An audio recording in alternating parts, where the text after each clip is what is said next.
Hello everyone, this is Dr. Abdal. Welcome back to my YouTube channel Learn with Dr. Abdal. इससे पहले की video में मैंने आपको रिलेशन समझाया था और टाइप्स ऑफ रिलेशन समझाया था कि रिलेशन कैसे वर्क करता है। ए टू बी एक रिलेशन होता है या फिर ए टू ए एक रिलेशन होता है।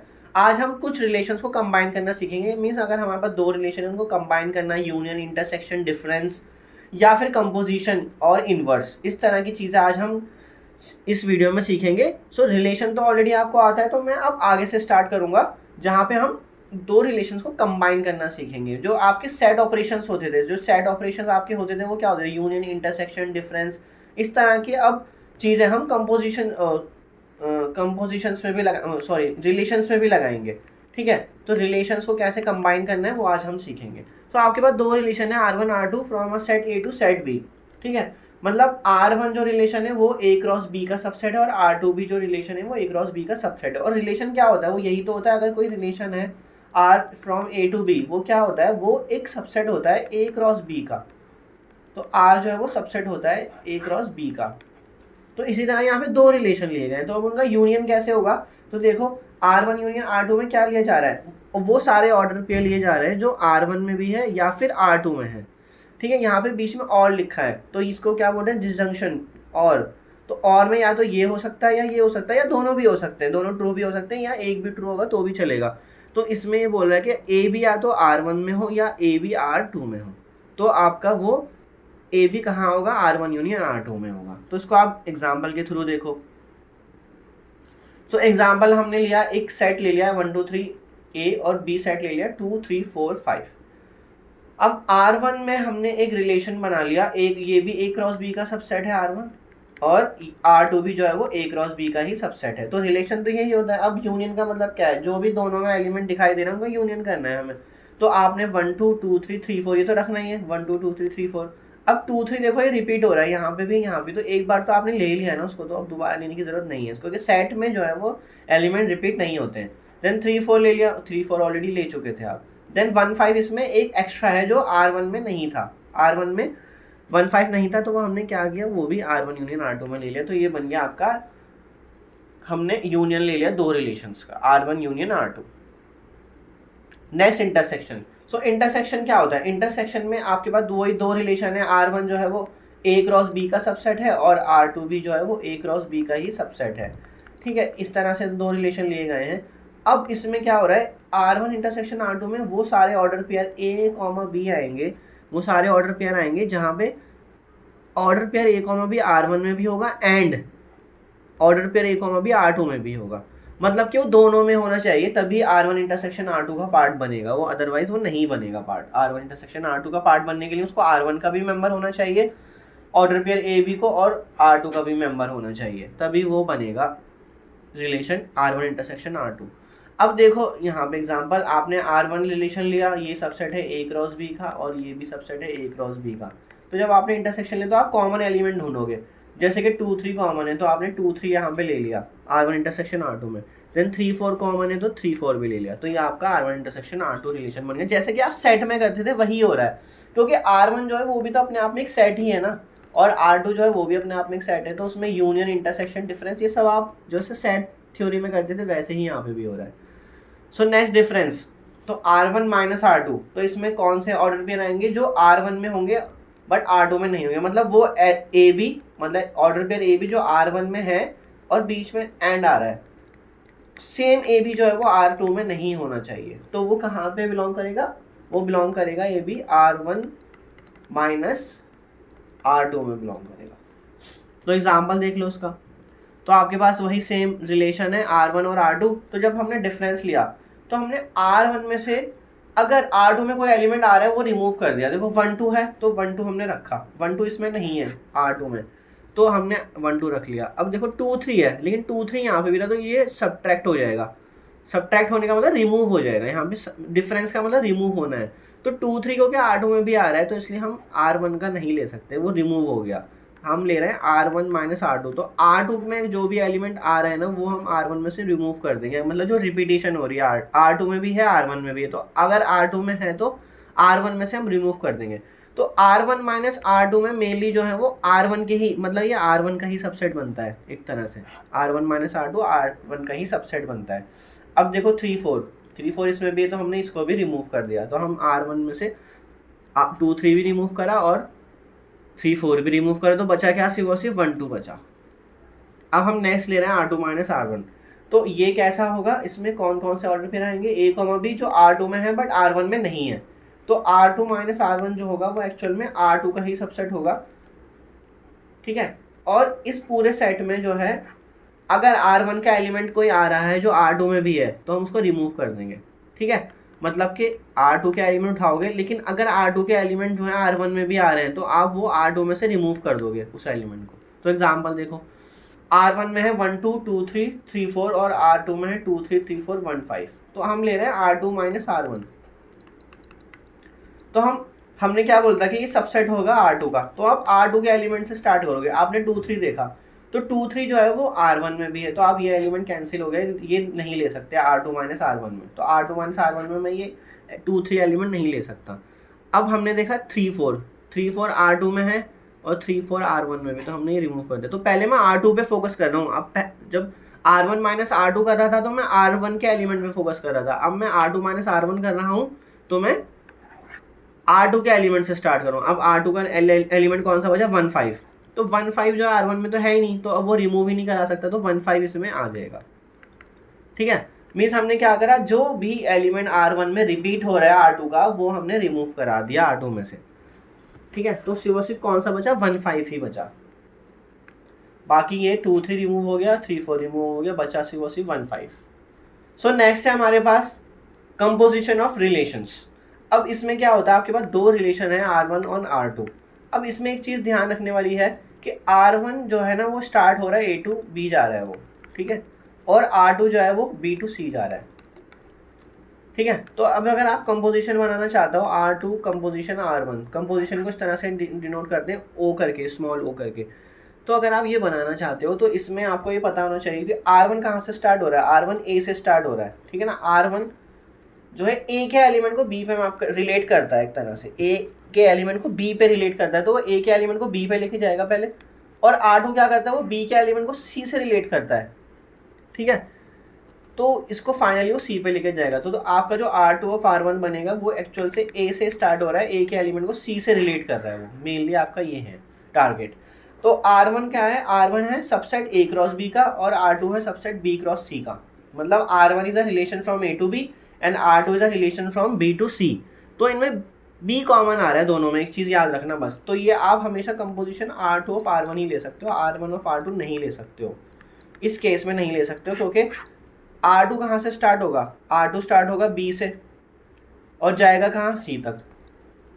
अगर आपने इसके पीछे R1 लगा लिया तो अब R1 तो C से स्टार्ट नहीं हो सकता ना, तो इसलिए ये वेल डिफाइन ही नहीं रहेगा। इसलिए हम R1 ऑफ R2 नहीं बना सकते, हम ये चीज़ नहीं बना सकते। हम बना सकते हैं सिर्फ और सिर्फ R2 ऑफ R1, क्योंकि R1 A से स्टार्ट हुआ था और B पे जा रहा था, ठीक है। और फिर R2 स्टार्ट ही B से होता है तो वो B को C पे ले जाएगा, तो इसलिए फाइनली वो A को C पे लेके जा रहा है, ठीक है, A को C पे लेके जा रहा है। अब इसकी मेन डेफिनेशन देख लेते हैं कंपोजिशन ऑफ रिलेशन की। तो R2 of R1, R2 composition R1 बना रहे हैं हम, तो इसमें x, z आएगा, x, z, वो सारे x, z आएंगे सच दैट, तो यहाँ पे सच दैट बोलते हैं इसको, such that x y belongs to R1 and y z belongs to R2, ठीक है। हमें बनाना क्या है, R2 कंपोजिशन विद R1। तो आप R1 से स्टार्ट करोगे पहले। आप अगर यहाँ पे R1 पहले लिखा है ना इधर, तो R1 से स्टार्ट करोगे। जब R2 ऑफ R1 बनाओगे तो R1 से आ रहा है xy और R2 से आ रहा है y, z। तो इसमें कौन सा एलिमेंट कॉमन है, ये y एलिमेंट कॉमन होना चाहिए, तभी आप दोनों का कंपोजिशन कर सकते हो। तो जो आपका R2 ऑफ R1 में क्या जाएगा, R2 ऑफ R1 में जो ये xz बचा, ये xz से रिलेट हो जाएगा। तो मतलब x, z जो है वो R2 कंपोजिशन R1 का मेंबर बनेगा। तो ये है आपकी composition of R2 and R1। इसमें जो सबसे मेन पॉइंट है वो याद रखना, अगर डोमेन कोडोमेन आपको देखना है, अगर कंपोजिशन बनानी है तो इसमें देखो मिडिल सेट जो है मैच करना चाहिए। मतलब कोडोमेन ऑफ R1 इक्वल होना चाहिए डोमेन ऑफ R2 के। कैसे, जब आप R2 ऑफ R1 लेके जा रहे थे तो R1 स्टार्ट हो रहा था A से और वो जा रहा था B तक, और ये रहा आपका R1 और ये रहा आपका R2। तो R1 का जो कोडोमेन है वो B है, ठीक है ना। R1 का जो कोडोमेन है वो B है, और R2 का जो डोमेन है वो क्या है, वो भी B है। तो इसलिए क्या हुआ, इसमें B चीज कॉमन आ गई। यही चीज यहाँ नीचे लिखिए, middle set must match codomain of R1 is equal to domain of R2। ठीक है, कुछ रिलेशन होते हैं जो A पे बनाए गए हैं, मतलब R1 भी जो है वो A क्रॉस A का सबसेट है और R2 भी A क्रॉस A का सबसेट है। तो फिर ऐसे केसेस में आपको डोमेन कोडोमेन देखने की जरूरत नहीं है कौन सा मैच कर रहा है, क्योंकि सब A पर ही है यहाँ पे। तो इस तरह के केसेस में देखने की जरूरत नहीं है। लेकिन अगर कोई रिलेशन A टू B है, फिर कोई रिलेशन B टू C है, तो उसमें B कॉमन आना चाहिए। इस तरह से ही आप आगे उनकी कंपोजिशन बना सकते हो। तो एक एग्जाम्पल के थ्रू देख लेते हैं इसको। जो चीज़ मैं बता रहा था वो यही है, अगर एक्स वाई R1 से आ रहा है और वाई जेड R2 से आ रहा है, तभी एक्स जेड जो है वो R2 ऑफ R1 में बिलोंग करेगा। ठीक है, कंपोजिशन आप बना रहे हो R2 ऑफ R1, तो पहले आप R1 का एलिमेंट देखोगे, तो R1 का एलिमेंट है एक्स वाई, फिर उसके बाद आप R2 का एलिमेंट देखोगे, वो है वाई जेड। ठीक है, तो यहाँ पे दोनों वाई कॉमन आ गए इधर, जहाँ पे R1 एंड हो रहा है, वाई पे एंड हो रहा है, वहीं से R2 स्टार्ट हो रहा है वाई में। ठीक है, तो आपका जो रिजल्ट बनेगा वो क्या बनेगा, एक्स जेड। ठीक है, ये होगा आपका final composition of R2 and R1। अब इसमें एक इंपॉर्टेंट पॉइंट नोट कर लो कि ये दोनों इक्वल नहीं होते हैं। R2 of R1 and R1 of R2 जरूरी नहीं है इक्वल होंगे। अगर आपके सेट अलग अलग है, मतलब एक रिलेशन A क्रॉस B का सबसेट है और एक रिलेशन R2 जो है वो B क्रॉस C का सबसेट है, तो इन जनरल ये ज़रूरी नहीं है इक्वल हो। इन जनरल का मतलब होता है सारे केसेस कवर करने हैं आपको, जितने भी दुनिया में सेट्स हैं उन पे जब आप रिलेशंस बनाओगे तो इन जनरल ये कभी ज़रूरी नहीं इक्वल आ जाएं। मतलब कुछ पर्टिकुलर केसेस में इक्वल आ जाएंगे, वो आ सकते हैं, क्योंकि कुछ ऐसे एग्जाम्पल एग्जिस्ट कर जाएंगे जहाँ पे दोनों इक्वल आ जाएंगे, लेकिन सारे केसेस में, इन जनरल सारे केसेस में वो जरूर इक्वल नहीं आएंगे। तो इसलिए नॉन कम्यूटेटिव होता है, ये इक्वल वैल्यू नहीं देता है आपकी। तो ये भी एक बहुत इंपॉर्टेंट पॉइंट है, इसको याद रखना। अब एक एग्जांपल के थ्रू उसको समझ लेते हैं। हमें what is the composition of the relation R and S where R is the relation from, तो यहाँ पे सेट बना लेते हैं तो आपको और आसानी हो जाएगी। तो ये आप मान लो ए सेट है, ये आपका बी सेट है। ठीक है, and S is the relation from 1 2 3 4, तो ये आपका बी सेट इधर आ गया और ये आपका सी सेट आ गया। ठीक है, तो मतलब ए सेट है आपका 1 2 3, बी सेट है आपका 1 2 3 4, और आपका फाइनली सी सेट है 0 1 2। तो आर रिलेशन कहाँ से कहाँ है, आर रिलेशन है आपका ए टू बी। ठीक है, और आपका जो एस रिलेशन है वो कहाँ से कहाँ है, वो है आपका बी टू सी। तो आप कौन सी कंपोजिशन इसमें बना सकते हो, कौन सी वेल डिफाइन होगी, दो कंपोजिशन होंगी इसमें। सबसे पहली बात तो ये, यही दो कंपोजिशन कर सकते हो आप रिलेशंस की। अब कौन सी वाली वेल डिफाइन है, तो इसमें देखो बी यहाँ पे कॉमन आ रहा है, जहाँ पे आर एंड हो रहा है वहाँ से एस स्टार्ट हो रहा है, तो इसका मतलब है एस ऑफ आर जो है वो वेल डिफाइन होगा। क्यों, क्योंकि आर स्टार्ट होता है ए से, एंड होता है बी पर, और फिर एस जो है वो बी से ही स्टार्ट हो जाता है और सी पे एंड होता है, तो इसलिए ये एस ऑफ आर जो है वेल डिफाइन होगा। लेकिन अगर मैं आर ऑफ एस बनाऊँ तो एस कहाँ से स्टार्ट होता है, बी से, एंड कहाँ होता है, सी पे। अब क्या आर यहाँ से स्टार्ट हो सकता है सी से और ए पे जा सकता है, नहीं जा सकता, क्योंकि आर तो ए टू बी मैप कर रहा है, जो ए के एलिमेंट को बी से रिलेट कर रहा है। एक तरह से ये बोल रहा हूँ मैं कि वो रिलेट कर रहा है, रिलेशन है ना, तो यहाँ पे तो ये है ही नहीं, इस तरह से वेल डिफाइन नहीं हो पाएगा। तो आर ऑफ एस जो है वो नहीं बना सकते आप इस केस में, सिर्फ और सिर्फ एस ऑफ आर ही बना सकते हो।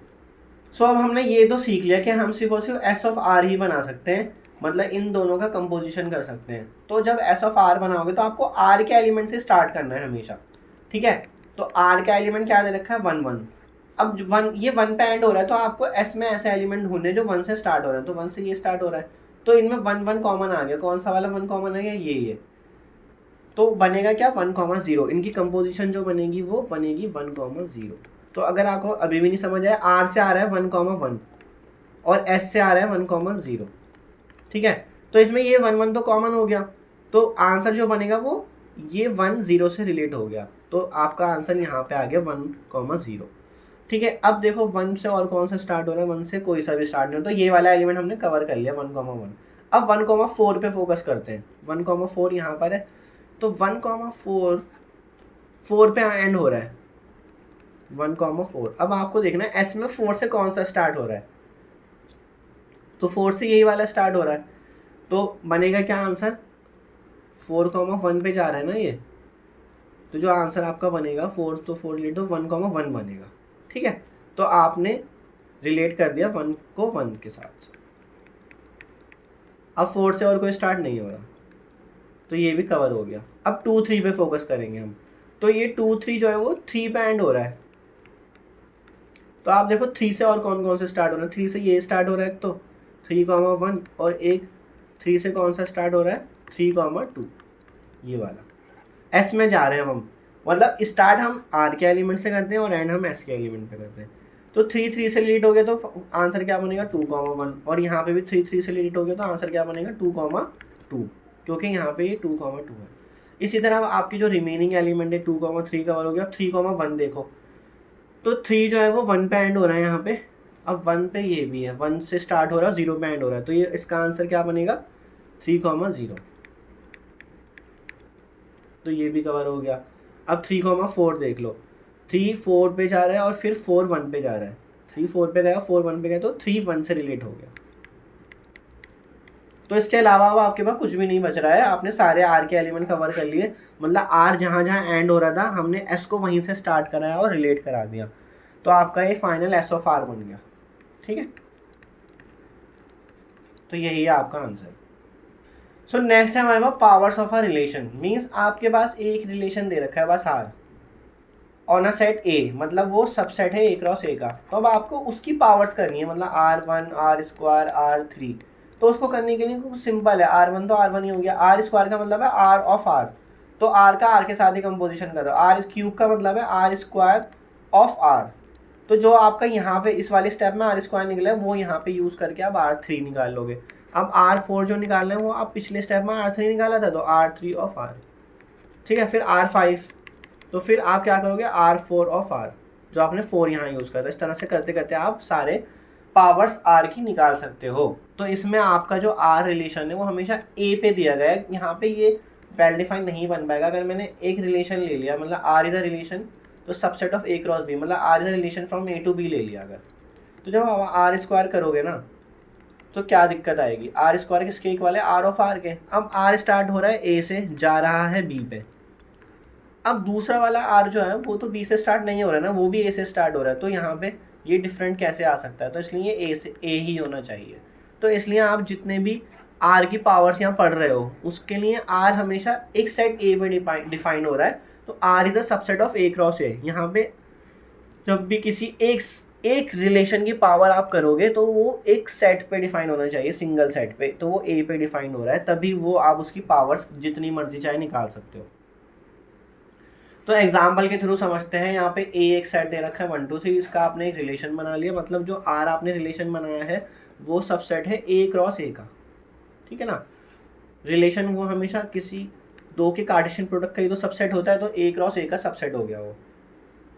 अब जो आप नेक्स्ट करने जा रहे हो वो करने जा रहे हो R of R। R of R बना रहे हो, तो इसका मतलब R का एलिमेंट उठाओगे और उनको R के साथ ही कंपोजिशन करोगे, तो R के एलिमेंट को आप 2 बार लिख लोगे ना तो आपको आसानी हो जाएगी करने में। उसके लिए आपको ना कन्फ्यूजन नहीं होगी 2 बार देखने के लिए, तो कि आपको एक एलिमेंट R से ही उठाना है और फिर R से ही मैप कराना है। तो R ऑफ R जब आप बना रहे होगे तो देखो 1 2 है, अब 2 से कौन सा स्टार्ट हो रहा है, यहाँ पे 2 से स्टार्ट हो रहा है 2 3, तो 1 से स्टार्ट हो रहा है और 3 पे एंड हो रहा है, तो इसका फाइनल आंसर क्या बना 1,3। अब 1,2 तो आपने कवर कर लिया। ठीक है कुछ, अब 2,3 देखो, 2 3 पे एंड हो रहा है, बट 3 से यहाँ कोई सा भी स्टार्ट नहीं हो रहा है। एक स्टार्ट हो रहा है 1 से, एक स्टार्ट हो रहा है 2 से, तो 2,3 किसी से भी रिलेट नहीं हो पाएगा, तो इसका फाइनल आंसर बनेगा R ऑफ R 1,3। तो ये बन गया आपका R²। अब अगर आपको R³ बनाना है तो R³ का मतलब है आप R ऑफ R² भी कर सकते हो, ये भी इसके भी इक्वल होगा, या ये दोनों में से कोई सा भी पहले रख सकते हो। आप R² पहले रख लो या क्या R पहले रख लो, क्योंकि कम्यूट करेगा, इसमें सारी चीज़ें आ रही हैं, एसोसिएटिविटी भी लग जाएगी यहाँ पे। एसोसिएटिविटी क्या कहती है, आप पहले तीन बार R लिख लो ना, इसको आप ऐसे भी कर सकते हो। अगर R3 लिखा है तो पहले ये 2 कर लो या फिर पहले ये 2 कर लो, तो बात तो एक ही हुई ना। तो इसलिए अब मैं ये बनाना सिखाता हूँ R3। तो R3 बनाने के लिए आप पहले R का ही एलिमेंट देख लो, R का एलिमेंट ये रहा और R² का ये रहा, आपको इन दोनों पे फोकस करना है, R पे और R² पे। तो मैंने स्टार्ट करा 1 2 से, 2 पे एंड हो रहा है, तो यहाँ पे 2 से स्टार्ट होने वाला कोई नहीं है, तो ये तो नहीं यूज़ कर सकते। 2 3 हो रहा है, अब 3 से कोई स्टार्ट नहीं होता आर स्क्वायर में, तो ये भी नहीं कर सकते, तो इसलिए ये क्या बनेगा आपका एम्प्टी सेट। तो R3 आपका एम्प्टी सेट बन गया।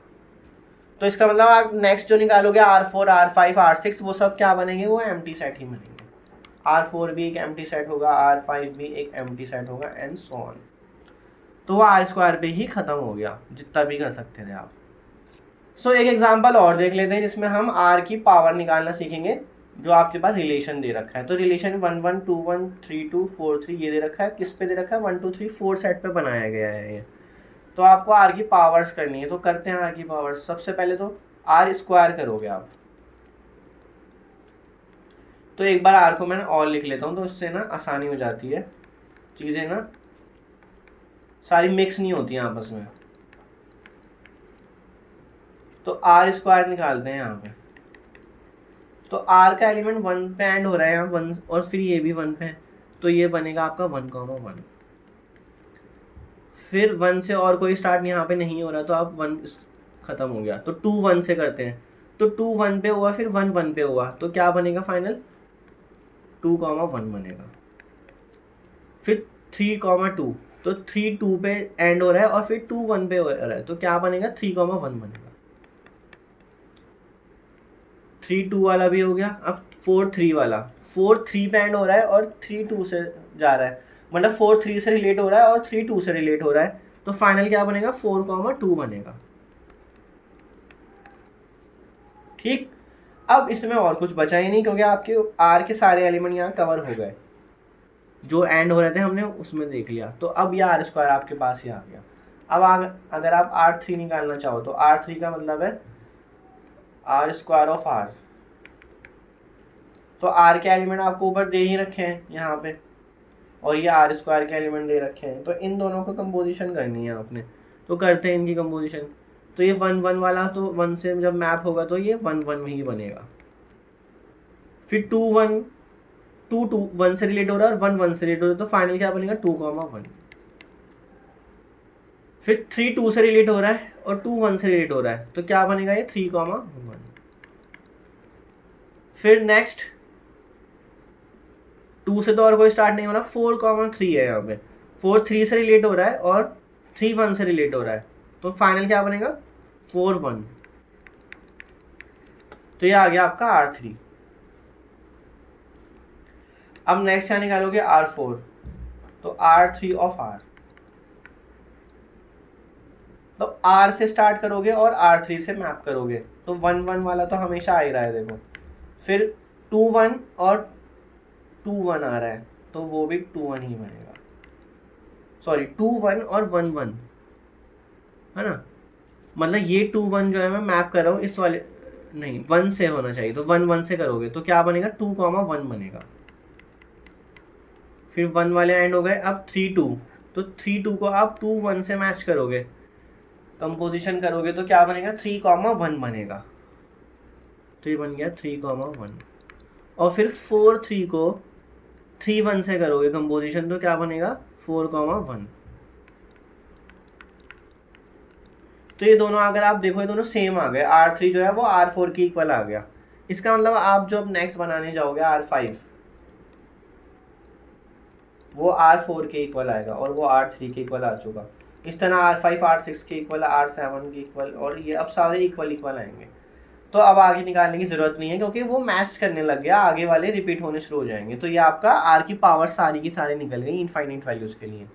R1 अलग था, R2 अलग था, R3 अलग था, फिर R4 जो है वो R3 के इक्वल आ गया और R5 भी R4 के इक्वल आएगा and so on. So next है हमारे पास इनवर्स ऑफ अ रिलेशन। तो R कोई रिलेशन है फ्रॉम A टू B, मतलब R is a subset of A cross B।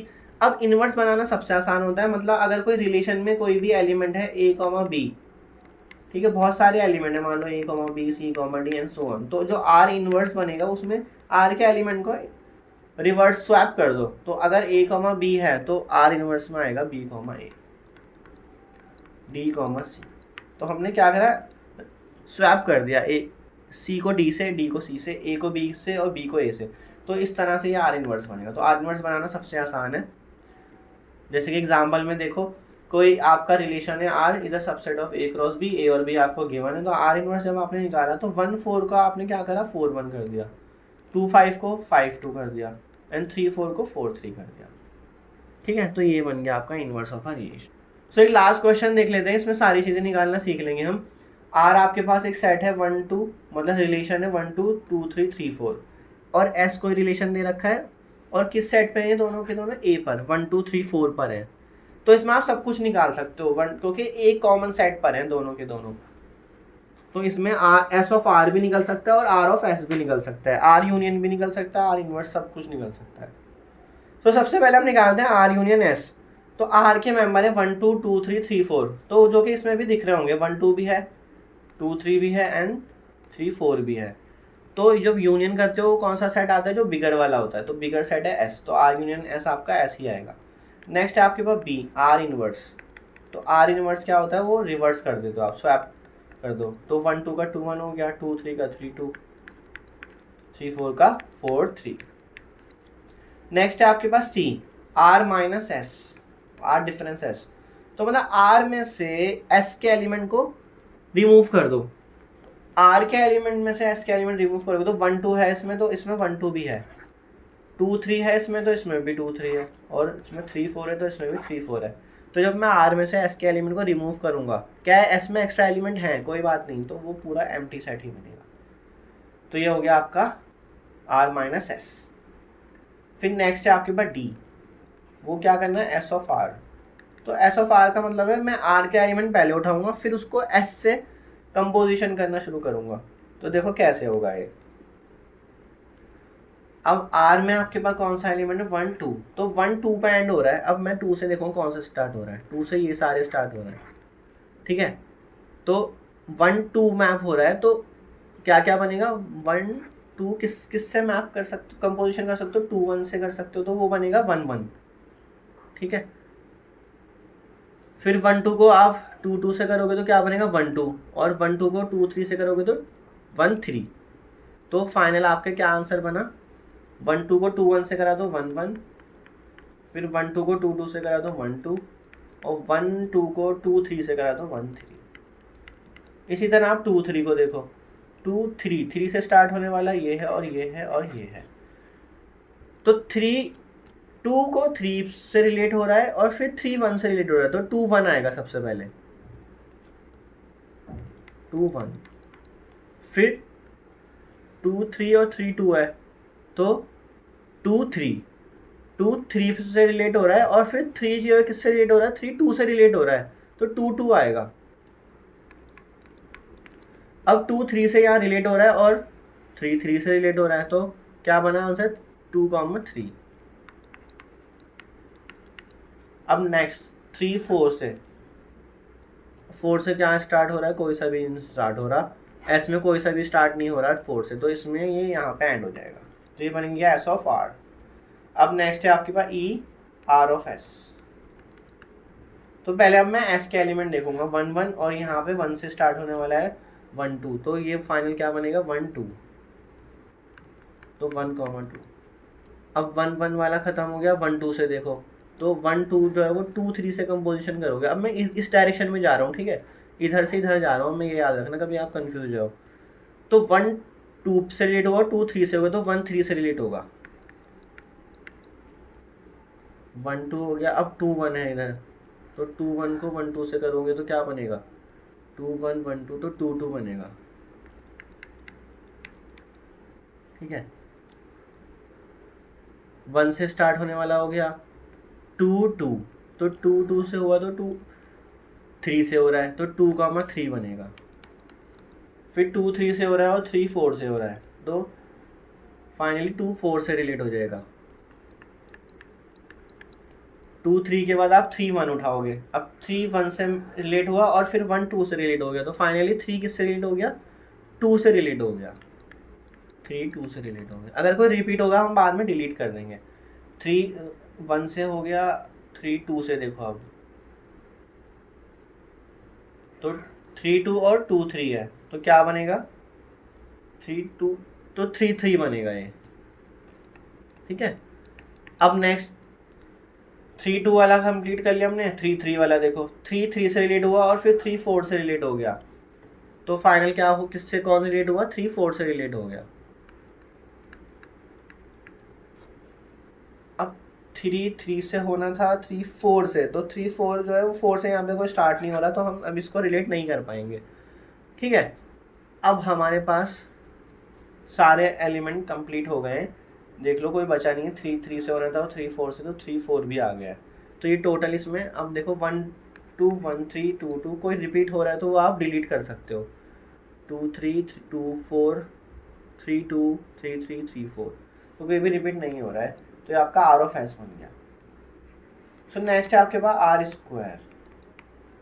तो आर स्क्वायर का मतलब है आर के एलिमेंट को आर से ही मैप करना है। तो आर के एलिमेंट में एक बार और लिख लेता हूँ ताकि आपको दिखाने के लिए मैं आसानी कर दूँ थोड़ी। 3 4, तो देखो ये 1 2 पे मैप हुआ, 1 2 से रिलेटेड है और फिर 2 3 से रिलेटेड है, तो फाइनली क्या बनेगा 1 3 से रिलेटेड हो जाएगा। ठीक है, 1 2 वाला हो गया, अब 2 3 से रिलेटेड है और फिर 3 4 से रिलेटेड है, तो क्या होगा 2 किससे रिलेटेड हो जाएगा 4 से। उसके बाद नेक्स्ट 3 4 से रिलेटेड है और 4 से यहाँ कोई स्टार्ट नहीं हो रहा है, 1 से हो रहा, 2 से हो रहा था और 3 से हो रहा था। ठीक है, तो इसमें सिर्फ और सिर्फ यही दो एलिमेंट आएंगे आर स्क्वायर में। ठीक है ना, 1 2 से हुआ और 2 3 से हुआ तो 1 3 आ गया, और 2 3 से हुआ तो, और फिर यहाँ पे 3 4 से हो गया तो 2 4 आ गया। तो ये आपका आर स्क्वायर पूरा कंप्लीट हो गया। तो ये पूरा क्वेश्चन यहाँ कंप्लीट हो गया। इसमें हम सारी चीज़ें इसलिए निकाल पा रहे हैं क्योंकि कॉमन सेट पे लिया गया। अगर A to B और B to C होता फिर आपको चेक करना पड़ता कि उनमें से कौन सा वेल डिफाइन है, S of R well define है या R of S well define है। ठीक है, तो आई होप ये आपको समझ आ गया होगा अच्छे से। सो आई होप आपको आज मेरी ये वीडियो समझ आई होगी, जिसमें मैंने आपको composition of relation, inverse and powers of a relation समझाने की कोशिश करी। अगर आपको मेरा कंटेंट, मेरी वीडियो पसंद आती है, जो मैं क्वेश्चन सॉल्व कराता हूँ उससे आपको सारे कॉन्सेप्ट क्लियर हो जाते हैं, तो मेरी वीडियो को लाइक शेयर सब्सक्राइब जरूर करा करें, आगे अपने फ्रेंड के साथ जरूर शेयर करा करें। सो फिर मिलेंगे नेक्स्ट वीडियो में। और अगर ये मैं पूरी वीडियो आपकी प्लेलिस्ट कंप्लीट कर लेता हूँ तो फिर मैं प्रोबेबिलिटी पे भी फोकस करूँगा। उसके लास्ट ईयर के जो पेपर थे 2025 के, वो भी मैं सॉल्व करने की कोशिश करूँगा। तो फिर मिलेंगे नेक्स्ट वीडियो में। Thank you so much.